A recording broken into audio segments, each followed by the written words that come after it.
on entame notre série de rétrospectives de 2023. Ce soir, on revient sur les faits divers et l'actualité judiciaire qui auront marqué l'année. Regardez. À peine entamée, l'année 2023 commence avec le décès d'un trentenaire qui menace des gendarmes avec une machette. Il est touché par les tirs de 2 militaires en état de légitime défense qui sont placés en garde à vue. 8 mois plus tard, le parquet de Papeete prononce le classement sans suite de l'enquête. En février, après 5 renvois, l'un des procès les plus attendus de l'année se tient à la cour d'appel de Papeete, celui de la très médiatisée affaire Radio Tefana. La relaxe générale sera finalement prononcée le 24 mai, alors que de lourdes peines avaient été prononcées en première instance. C'est la vérité, il faut que la vérité se fasse. On a respecté depuis le début toute la procédure, depuis la garde à vue jusqu'à... Aujourd'hui, on est venu là pour dire que nous souhaitons la justice avec un grand J pour notre pays. Quelques jours plus tard, le parquet de Papeete se pourvoit en cassation. La procédure engagée il y a plus de 10 ans n'a pas fini de faire couler de l'encre.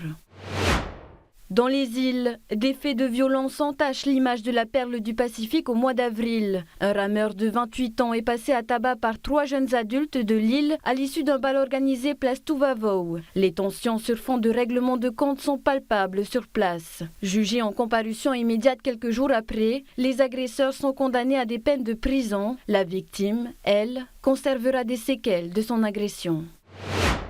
Véritable fléau sociétal, le trafic d'Ice ne s'essouffle pas en 2023. Jugé en juin, 3 trafiquants impliqués dans l'affaire des 21 kilos d'Ice saisis à Raiatea en 2021 écopent de 4 à 7 ans d'emprisonnement. Et fin septembre, un subit événement va bouleverser un temps le quotidien des habitants de Mateia. Un homme de 33 ans est retrouvé mort ligoté, le visage tuméfié. L'enquête démontre rapidement le lien avec une transaction d'Ice, telle que suspectée par le voisinage. 5 individus sont mis en examen pour meurtre et placés en détention provisoire. Il faut que ça s'arrête, c'est ce que j'ai dit. Il faut qu'on arrête tout ça. C'est la drogue.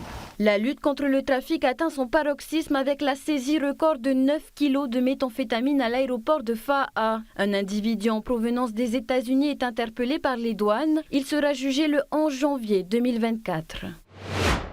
Les féminicides ont également fait les gros titres cette année. Le 30 août, une femme meurt sous les coups de son mari à Toahutu. Ce dernier est mis en examen et placé en détention provisoire. Dans le même temps, l'auteur d'un féminicide à Maupiti en 2020 est jugé aux assises. Il est condamné à 20 ans de réclusion criminelle. Autre procès attendu, celui du docteur Jean-Paul Théron. Après 6 renvois, il est reconnu coupable et écope de 6 mois de prison avec sursis pour violence sur personne chargée d'une mission de service public et outrage. Cette année restera également marquée par de nombreuses disparitions. On se souviendra de Jade, disparue puis retrouvée sans vie à Teahupo au mois de mai, du porteur d'Orange Eugène Avem-Ey, sexagénaire aperçu pour la dernière fois le 24 juillet, ou encore d'Emmanuel Teritaohia dit Papa Hape, disparu en octobre à Raiatea.